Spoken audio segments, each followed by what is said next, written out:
এখন তো সঙ্গীত অঙ্গনে তুমি গান করছো, মানে তোমার গান শ্রোতা দর্শকরা শুনছেন, এই বিষয়টি আসলে তোমার কেমন লাগে?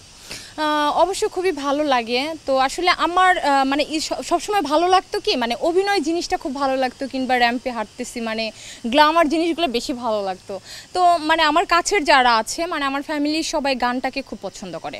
তো তখন ওনারা বারবার বলতো যে তুমি গান, পাশাপাশি তুমি গান শেখো কিংবা গানটার দিকে একটু ফোকাস দাও। দেন আমার আব্বু কিন্তু মানে ফোক গানটা খুব ভালো গায়, কিংবা আমাদের বাড়িতে মানে উরস হয় যখন, তো ছোটোবেলা ওই উরসের ভিতরে হচ্ছে গান শুনতাম। তো 2 দিন 3 দিন ব্যাপী যখন উরস হতো গানগুলো শুনতাম। তো ফোক গানটা না মানে অন্যরকমভাবে আর কি একসেপ্ট করা কিংবা নেওয়া। তো ওখান থেকে কাছের মানুষটা আর কি উৎসাহ দেয়, তখন আর কি গানের দিকে চলে আসি।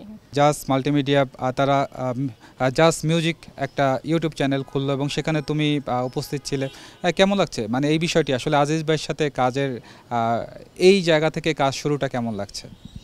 আসলে আমি যদি বলি যে ওনাদের সাথে আমার ফ্যামিলি একটা অন্যরকম একটা সম্পর্ক অনেক আগের থেকেই। তো আসলে ওরকমভাবে হয়তো ওনাদের সাথে কাজটা হয়তো ওরকমভাবে কারোর সামনে করা হয়নি। তো ভাইয়াকে গানের ডিসিশনটা আমি যদি বলি, আপু মানে যে আজিজ ভাইয়ের যে ওয়াইফ, উনি আমাদেরও টাঙ্গাইলের, মানে আমাদের খুব কাছাকাছি।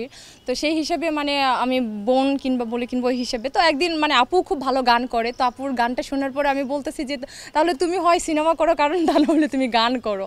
তো পরে বলে যে গান করব, আমার তো আসলে ওই সিনেমাতে গান করার মতোই নাই। তো তখন বলি যে তাহলে আপনি একটা চ্যানেল তো করতে পারেন, আমরা তো গান গাইতে পারি, 2 বোনও তো করতে পারি। তো তখন আর আসলে উৎসাহটা আমরা এভাবেই দিই। তো তখন ভাইয়া ওইটাকে সিরিয়াসভাবে নেন কিংবা চিন্তা করেন, ভাবেন। তো প্ল্যানিংটা সুন্দর, ওনার ভালো লাগে। তো ওনার একটা ধারণা ছিল যে একটা মিউজিক ভিডিও কিংবা সিনেমার গান মেবি একই টাইপের হয়ে থাকে।